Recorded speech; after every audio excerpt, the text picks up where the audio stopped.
Nobody wants a single dad with a ton of baggage. Vincent, my boss, once said, not directly, but through his looks and the sarcastic remarks in his emails. I sit at the kitchen table in my small apartment in West Asheville, North Carolina.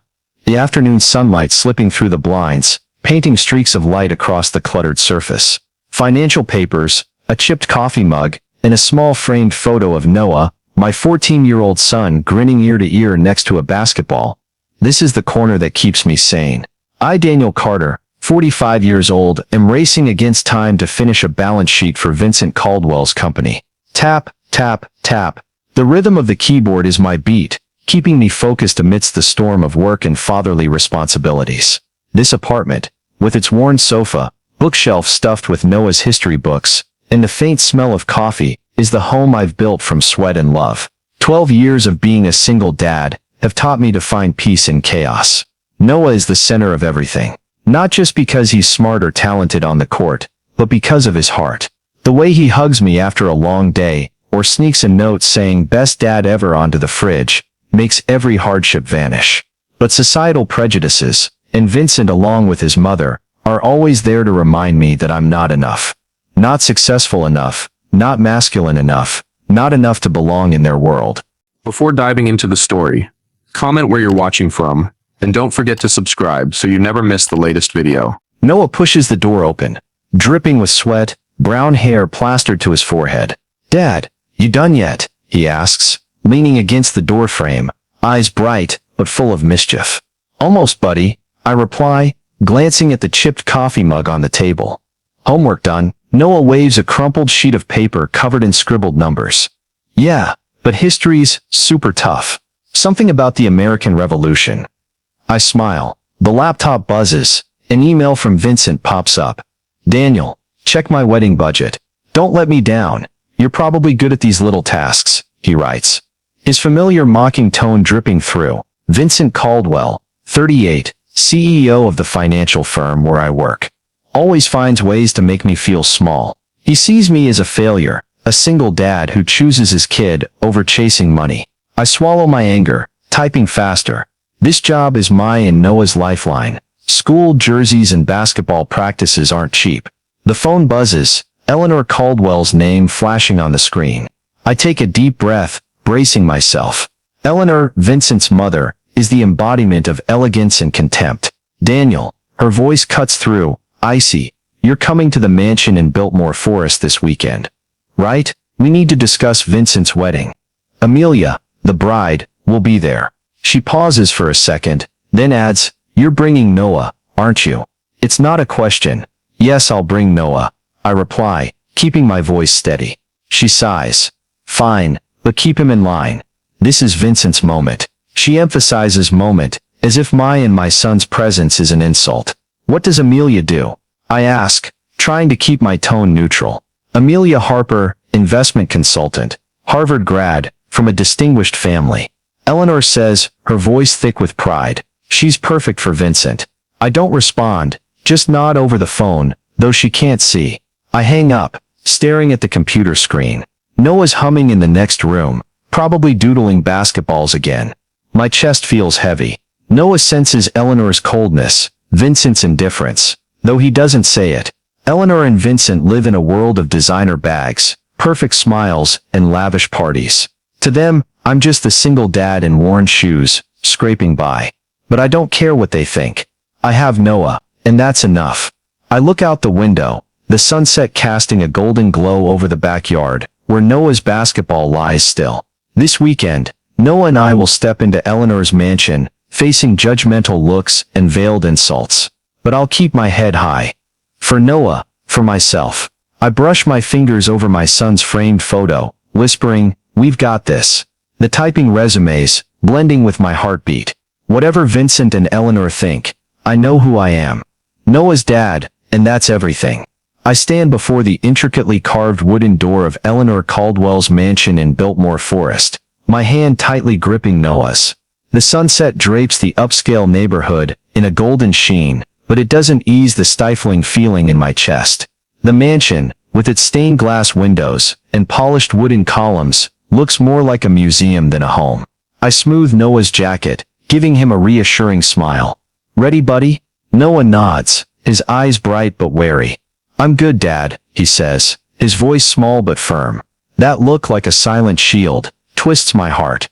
At 14, Noah has learned to hide his emotions from the coldness of people like Eleanor. I take a deep breath and press the doorbell. The door swings open, Eleanor standing there, her smile as stiff as the designer dress she wears. Daniel, Noah, she says, her voice sharp and cold. You're late. I glance at my watch. We're on time, but I don't argue. We're right on time, ma'am, I reply, stepping inside. The air is thick with the scent of lavender candles and roasted lamb. Sharp, polished laughter echoes from the living room. Vincent's laughter. Come in, Eleanor says, gliding away like a shadow. Vincent and Amelia are waiting. The vast living room, with its green velvet sofa and marble fireplace, is Vincent's stage. He sits there, a sparkling wine glass in hand, his tailored suit flawless. Beside him is Amelia Harper, the bride-to-be, dressed expensively, but with a warm smile. Vincent stands as he sees us, his familiar half-smile in place. Daniel, you made it, he says, his eyes skimming over Noah, as if he's invisible. And Noah, Amelia rises, extending her hand. Daniel, great to meet you, she says, her voice sincere. Her eyes, a soft brown, hold something familiar, but I'm not sure what. Nice to meet you, I reply, shaking her hand. Her grip is warm, steady. Amelia turns to Noah, bending down. Hey, what grade are you in? Noah hesitates, then says, 9th. Amelia smiles. 9th grade's the best. We made a volcano model for the science fair, erupted right in the middle of the presentation. Total disaster. Noah chuckles, his shoulders relaxing. I'm making a volcano too, hope mine doesn't blow up. Amelia winks. You'll nail it. I watch, amazed. Hardly anyone here cares about Noah, let alone makes him laugh. Vincent clears his throat, cutting in. Daniel, you're not wearing that to the wedding, are you? He scans my shirt and slacks, his voice dripping with sarcasm. I keep my face neutral, I'll figure it out. Eleanor chimes in, her voice sweet but sharp. We didn't ask you to be a groomsman, Daniel. You're so busy with your situation. She emphasizes situation, like an insult. My nails dig into my palm, but I nod. Amelia frowns, lips pressed tight but says nothing. I glance at her, somehow feeling she notices my restraint. Vincent rises, wine glass in hand, his voice brimming with pride as he boasts about Amelia. She's an investment consultant, Harvard grad, from a distinguished family, he says, glancing at me, as if to remind me, I don't belong in this world. Amelia smiles faintly, but I sense she's uneasy with Vincent's showiness. She turns to me, changing the subject. Daniel, you're an accountant, right? Must be great with numbers. Her voice is warm, free of mockery. I try, I reply, a bit surprised by her interest. Just keeping things straight for Vincent's company. Noah, standing beside me, fidgets, his sneakers shifting on the floor. Amelia notices, bending down to ask him, Noah, what do you like besides basketball? Science? Art? Noah hesitates, then says, drawing. I like drawing, stuff like stars, planets. Amelia's eyes light up. Really, I used to draw whole galaxies as a kid, but always smudged the paint. Noah giggles, for the first time that evening, and I feel a wave of warmth creep into my chest. Amelia has a way of making people feel at ease, something I didn't expect from Vincent's fiancée. Eleanor cuts in, her voice sweet but icy. Amelia, don't get Noah too excited. The boy needs to stay proper tonight. She glances at Noah, then at me, her eyes suggesting I'm unfit to raise him. I squeeze Noah's hand lightly, keeping my voice calm. Noah knows how to behave, ma'am. Amelia frowns, clearly displeased with Eleanor, but she just smiles softly, turning back to Noah. Bring some of your drawings for me to see next time. Okay? Noah nods, his eyes brightening. Vincent, unwilling to let Amelia steal the spotlight, jumps in.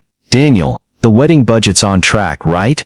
I don't want mistakes, especially from someone like you. He emphasizes someone like you, with a smirk, as if I'm a clumsy errand boy. I nod, keeping my face blank. Everything's on schedule. Amelia looks at Vincent, lips pressed tight, but says nothing. I sense the tension between them, though it's fleeting. Dinner drags on with the clink of glasses and talk of Vincent's lavish wedding. Noah and I sit at the edge of the table, trying not to draw attention. But every jab from Vincent, about people who don't seize opportunities, or the dull life of office workers, feels aimed at me. Noah grips my hand under the table, his small fingers squeezing tight, and I know he's trying to protect me in his own way. As we leave the mansion, Noah is quieter than usual. "Dad, they don't like us, do they?" he asks, as we get in the car. I sigh, ruffling his hair. "They don't understand us, buddy. But you and me, we've got each other." That night, I lie awake, Amelia's image lingering in my mind. The familiarity in her eyes haunts me. Then, like a lightning bolt, it hits me. Clara Harper, Amelia's sister, 12 years ago, when I was 35, freshly abandoned by my wife. I volunteered at a charity center in Asheville to escape the pain. Clara, battling leukemia, was the light of that place. She read books to kids, told stories about stars, and always smiled despite her thinning hair from chemo. I'd bring Noah, then 4, to the center, and he'd scribble starry drawings for Clara. "This boy's my little astronaut," Clara would say, hugging Noah. She called me a quiet hero, always reminding me that my worth lay in my love for Noah, not the judgments of others. I sit up, heart pounding. Clara passed away a year later, but her words still echo. I never thought I'd meet anyone tied to her, let alone Amelia, her sister. Amelia has Clara's smile, that way of making people feel seen. But she's marrying Vincent, who sees me as lesser. I wonder if she knows about the times Clara spoke of me, about Noah's starry drawings. The next morning, at the office, Lydia Hayes, my closest colleague, notices my distraction. "Daniel, you okay? You look like you saw a ghost," she says, handing me a coffee. I tell her about Amelia, about Clara, about the strange feeling of reconnecting with the past. Lydia listens, then says, "She might be one of the good ones, Daniel. But watch out for Vincent. He won't let you off easy." I nod, knowing she's right. Vincent has already piled on more wedding logistics tasks, as if testing how much I can take. I open my laptop, starting on the wedding invoices, but my mind is restless. Meeting Amelia brings back Clara, her words, "Live true to yourself, no matter what others think." I glance at Noah's framed photo on my desk, his radiant smile next to a basketball. No matter how much Vincent and Eleanor look down on me, I'll walk into their wedding with my head high. For Noah, for Clara, for myself. The weeks that follow pass like a whirlwind. My accounting job at Vincent Caldwell's firm is already overwhelming. But now I'm roped into preparing for his wedding at Biltmore Estate. Not because I want to, but because Vincent and Eleanor give me no choice. "Daniel, you're handling the budget and logistics right," Vincent says in a meeting, his tone commanding yet laced with sarcasm. "I know you're good at these things." He smirked, as if assigning me tasks was a way to remind me I'm just a lowly employee. I nodded, swallowing my anger. This job is my and Noah's lifeline, and I can't let emotions shake me. But the wedding wasn't just about checking invoices or contacting vendors. I became the fixer for every problem Vincent and Eleanor deemed beneath them. Imported roses delivered in the wrong color? I called to sort it out. Party menu printed with errors? I corrected every line. I even had to double-check the guest list, because Vincent accidentally invited an old business rival. Every day I worked late into the night, eyes stinging in front of the computer screen, while Noah slept soundly in the next room. I didn't complain. I'm used to turning chaos into order, the way I do with numbers. But deep down, I hoped that one day, Vincent and Eleanor might see my worth, even just a little. Noah sensed my stress. One evening he walked into the kitchen, seeing me buried in wedding paperwork. "Dad, why are you always working for Mr. Vincent?" he asked, his voice full of frustration. "They don't need you that much." I stopped typing, looking at him. Noah, with his messy brown hair and bright eyes, looked both angry and worried. "I just want things to be okay, buddy," I said, trying to keep my voice gentle. "For you, for us." Noah frowned. "But I don't want you this tired. They don't even thank you." His words cut like a knife, because I knew he was right. I hugged him, promising to spend the weekend watching his basketball game. But as Noah went to bed, I wondered if I was sacrificing too much for people who'd never value me. Amid the storm of work, Amelia Harper called unexpectedly. "Daniel, I want you to be the official financial coordinator for the wedding," she said, her voice sincere. "You're better at this than anyone I know." I froze, nearly dropping the phone. Amelia Vincent didn't ask me to do anything special. I replied, hesitating. "I'm just an employee." She laughed softly. "I talked to Vincent. This is important, and I want you to take it on. You matter, Daniel." Her words were like a warm wave, catching me off guard. No one, not even Vincent, had ever said I mattered. "I don't want to cause trouble," I said quietly. "I'll handle it," Amelia promised. "Just say yes." I hesitated, then whispered, "Okay." The next morning, Eleanor called, her voice like ice. "Daniel, what do you think you're doing?" "Vincent's furious. Do you have to make everything about you?" I stayed calm. "I didn't ask, ma'am." Amelia suggested it. She snorted. "Of course you always play the victim. Don't ruin Vincent's day." I looked out the window, seeing Noah shooting hoops in the yard. "If Vincent doesn't want me, I'll step back." I said, "You don't get to step back." Eleanor snapped. "Amelia's told everyone." I hung up, my hand trembling slightly. My heart was full of doubt, but the sound of Noah's basketball pulled me back to reality. I'd do this, not for Vincent or Eleanor, but for Amelia, for Noah, for a chance to be recognized. One evening, I sat in the small office at the company, surrounded by wedding papers and the smell of stale coffee. I was revising Vincent's guest list when Amelia appeared, holding 2 coffee cups. "Coffee?" she asked, handing me one. "Thanks," I said, surprised. "I'm fixing Vincent's list. He invited an old rival by mistake." Amelia laughed, sitting across from me. "You're practically running this whole wedding, Daniel." I shrugged. "Someone's gotta do it." She looked at my colorful stack of papers, her eyes sparkling. "It's impressive." I felt my cheeks warm, unused to praise. "Just what I do." Amelia tilted her head, studying me closely. "Do you ever feel like you've met someone before? Like déjà vu?" I stopped typing, my pen hovering over the paper. "Maybe. Why do you ask? Do you know someone named Clara?" My breath caught. Amelia gave a sad smile. "Clara was my sister." My heart pounded. "You're Clara's sister," I whispered. She nodded, her eyes softening. "You remember her?" "I'll never forget," I said, my voice trembling. Clara, the girl with a smile like sunshine, despite battling cancer. 12 years ago, she changed me, taught me how to be a dad, how to live true to myself. "I saw you reading to Clara, at the hospital," Amelia said softly. "You brought Noah, and he drew stars for her." Clara called him her little astronaut. My eyes stung. She kept those drawings by her bed. We sat in silence, Clara's memory heavy. "Clara loved you," Amelia said. "Said you were like a brother. Said you taught her how to live." I blinked hard, holding back tears. I never thought I'd meet anyone connected to her. "Neither did I," Amelia replied, her voice low. "But now I have." And she paused, her eyes glinting, with something I didn't understand. I looked at the papers, my heart in turmoil. Meeting Amelia, remembering Clara, gave me a spark of hope, but also fear. She was Vincent's bride, the man who saw me as worthless. Would she side with him, or did she truly see me the way Clara did? I took a deep breath, returning to work. No matter what, I'd do this role well.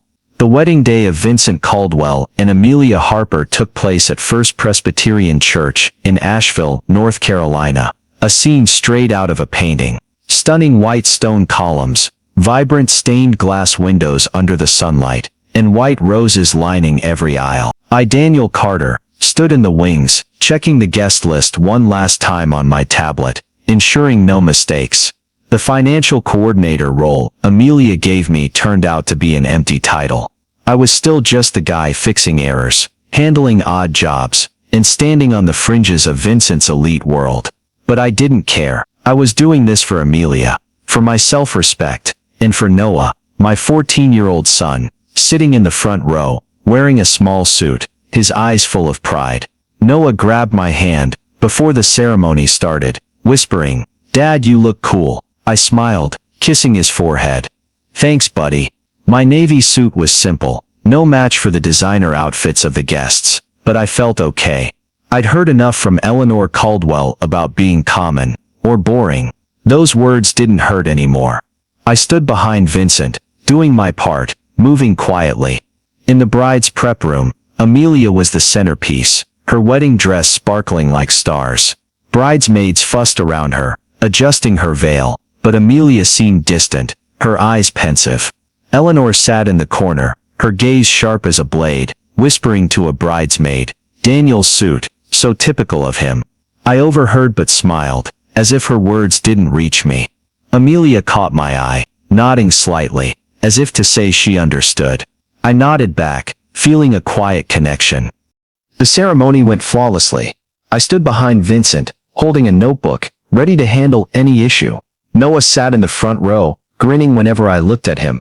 My anchor, Vincent, in a sleek black tuxedo, stood tall, but his eyes passed over me like I was invisible. Amelia walked in, beautiful as a dream. But I noticed tension in her smile.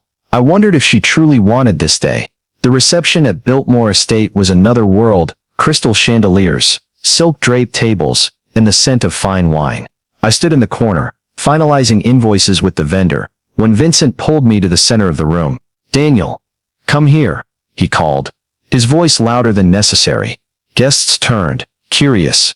I walked over, feeling like an animal pushed into a cage. Vincent held the microphone, his smile dazzling, but his eyes cold. "I want to thank our financial coordinator, Daniel Carter," he said, his voice falsely sweet. I nodded, guests clapping sparsely. Then his tone shifted, sharp as a blade. "A single dad, truly admirable, isn't he? Still hanging on, even though nobody wants a guy with all that baggage." The room went silent. A few people chuckled awkwardly. He went on, his voice thick with sarcasm. "Anyone looking to adopt? Daniel's still on the market." Laughter erupted, sharp like blades slicing into my heart. I couldn't breathe. My face burned, my vision blurred. Noah, sitting a few tables away, gripped his chair, eyes red. I wanted to run to him, to leave this place, but my feet felt rooted. Eleanor stood, her smile cruel. "Our Daniel is always quiet, reliable, but a bit dull," she said, her voice sweet but venomous. "Second-hand goods still have value, even dragging a kid along." The laughter roared again, louder, like waves drowning me. I looked at Noah, saw him trembling, and knew I had to be strong, for him. I straightened, about to walk out, my heart pounding. But before I could move, a chair scraped loudly, cutting through the laughter. Amelia stood, her face flushed, clutching the microphone from Vincent. The room fell dead silent. "I need to say something," she said, her voice shaking but fierce. Vincent gave a nervous laugh. "Amelia, what are you doing?" She raised a hand, silencing him. "Today was supposed to be my wedding," she said, staring at the guests. "But the most important thing isn't vows or flowers. It's the truth." She turned to me, her eyes blazing. "Daniel and I didn't meet last month.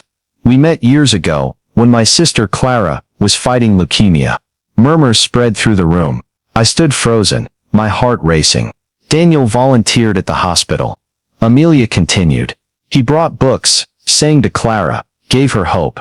He brought Noah, just 4 years old, drawing stars that made Clara smile, until her last day." Noah looked up, eyes wide, his hand squeezing mine. Amelia turned to Vincent, and Eleanor, her voice icy.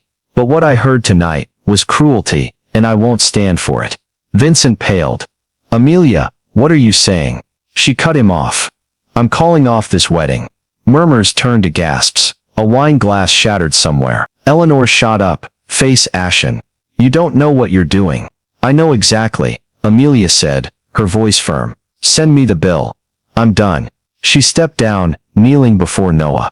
"Thank you for being such a light," she said, ruffling his hair. Then she turned to me, holding out her hand. "Come with me, Daniel." I looked at Noah, saw him nod, his eyes shining. I took Amelia's hand, my other hand holding Noah's. We walked out of the banquet hall, past stunned stares, past Vincent's sobs, past Eleanor's venomous glare. We didn't look back. Outside, Asheville's air was crisp, moonlight bathing Biltmore's grounds. We stopped at a small diner, by the French Broad River, its lights twinkling on the water. Noah sat between me and Amelia, doodling on a napkin, quiet but calm. I exhaled, for the first time that day, feeling unburdened. Amelia looked at Noah, her eyes gentle, like Clara's. "I'm sorry," she said, her voice hoarse.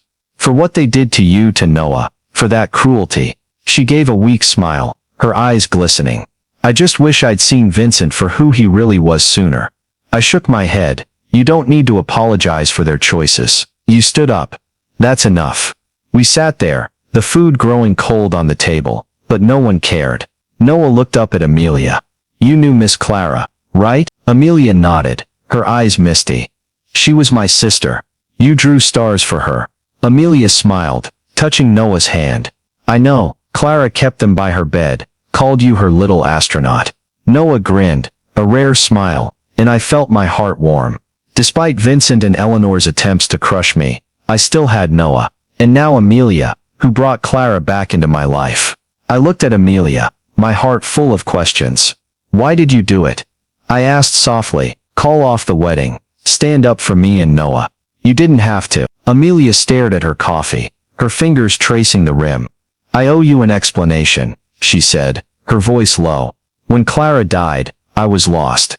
Vincent came along, confident, charismatic, pulling me out of the dark. But over time, I saw he didn't care about what mattered to me. Like Clara, like kindness, he never asked about her." She paused, her eyes meeting mine. "Then I met you, Daniel, and everything lit up. I saw you, the man Clara always praised. The one who brought Noah to make her laugh. I couldn't stand by and watch them humiliate you." Her words were like a wave, both warm and disorienting. I nodded, understanding the need for an escape, the way I once turned to work, to forget the pain of my wife leaving me. "But Vincent won't let this go," I said, my voice low. Amelia's phone buzzed, Vincent's name flashing on the screen. She turned it off, her eyes resolute. "I'm done with him," she said. "He'll hear from my lawyer."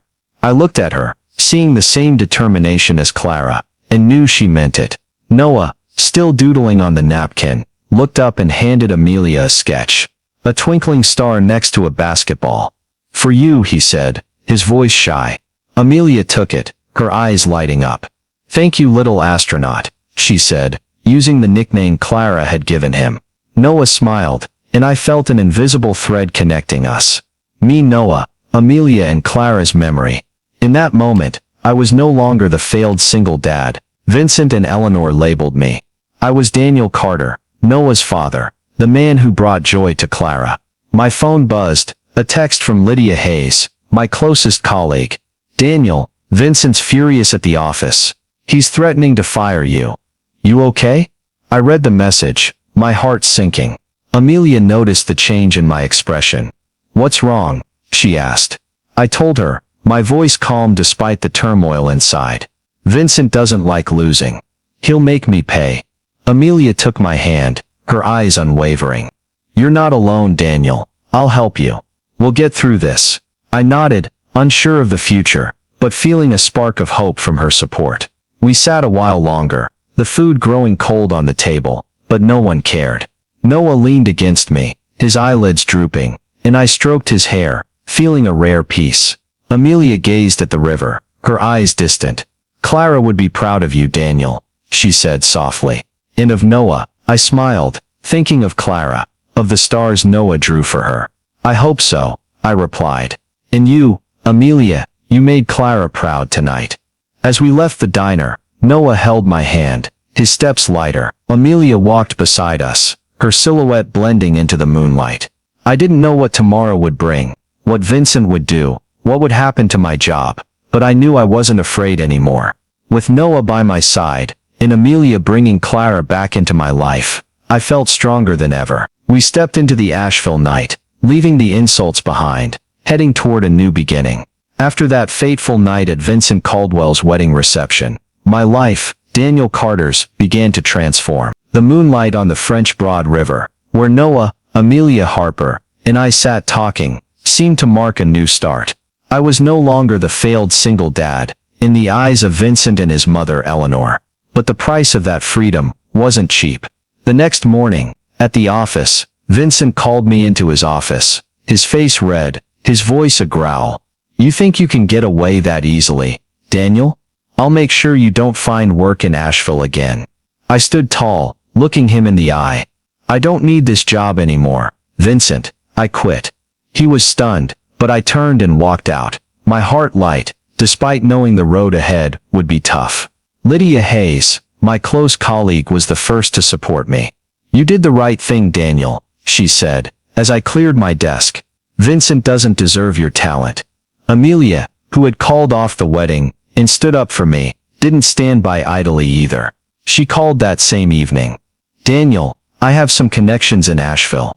I'll help you start over." I hesitated, unused to accepting help, but her voice was firm.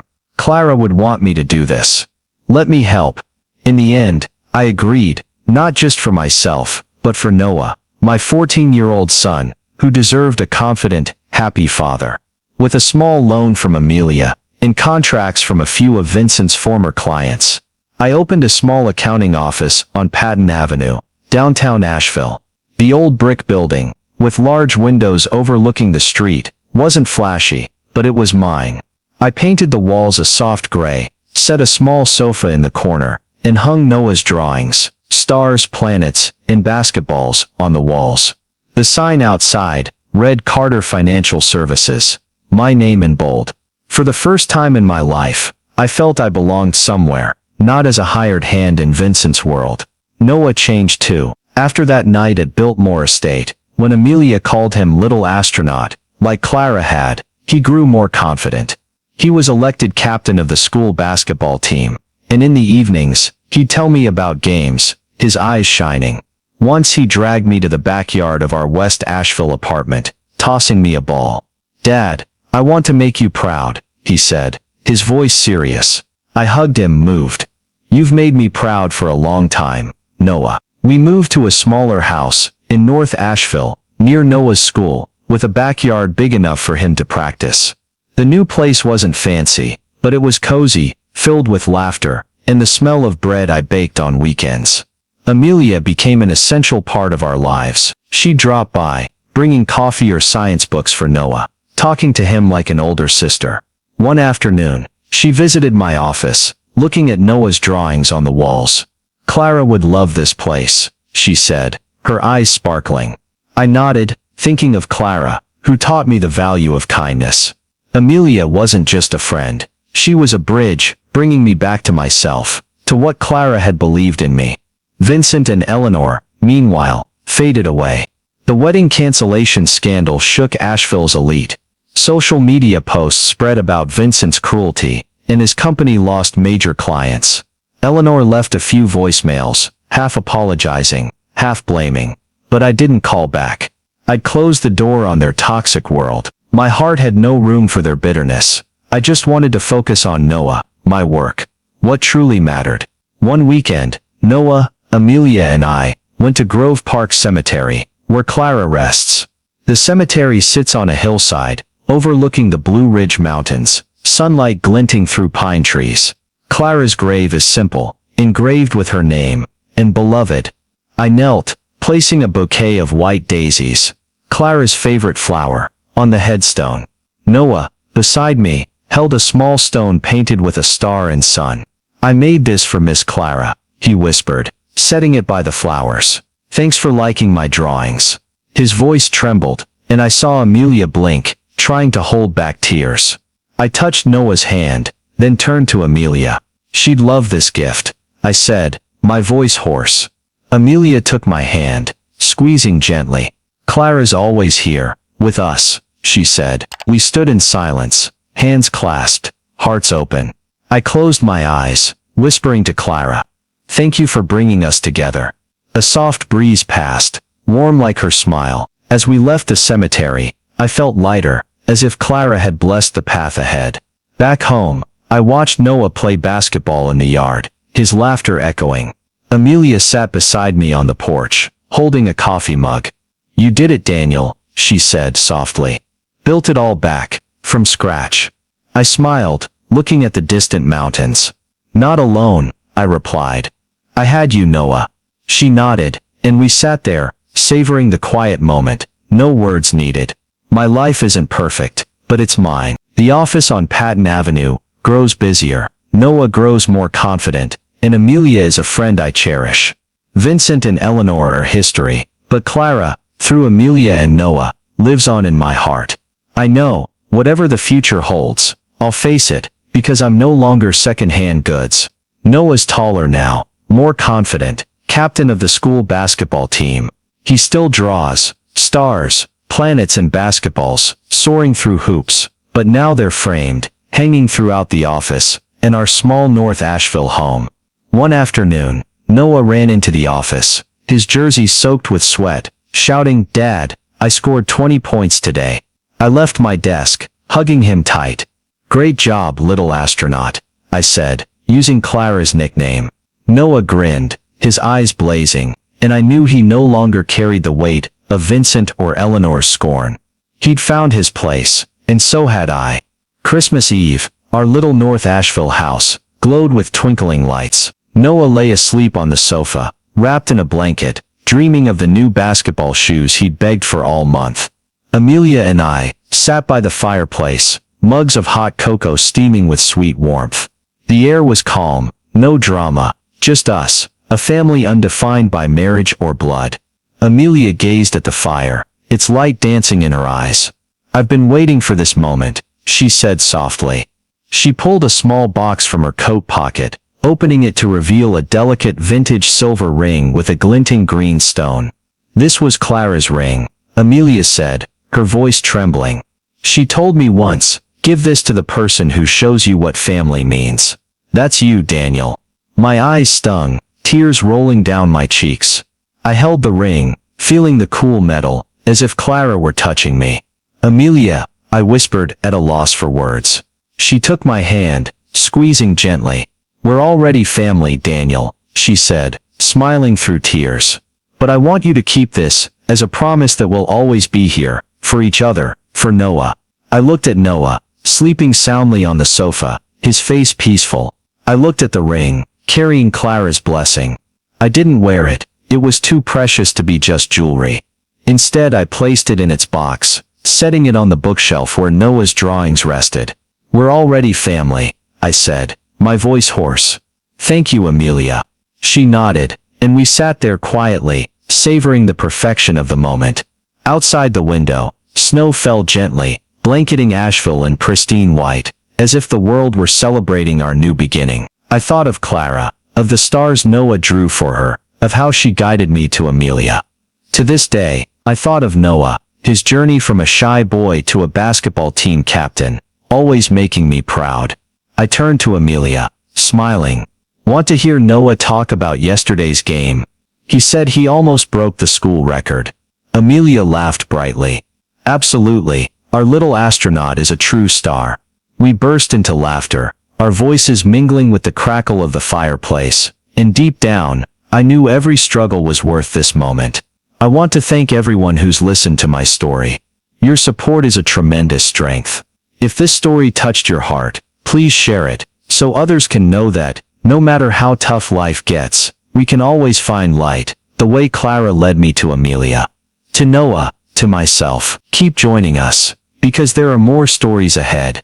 The story of Daniel Carter, a single father in Asheville, North Carolina, reflects the challenges and triumphs in today's American society, where social biases and workplace pressures often test individual resilience. Daniel faced contempt from his boss, Vincent Caldwell, and his mother Eleanor, who saw him as second-hand goods, just because he prioritized caring for Noah over chasing prestige.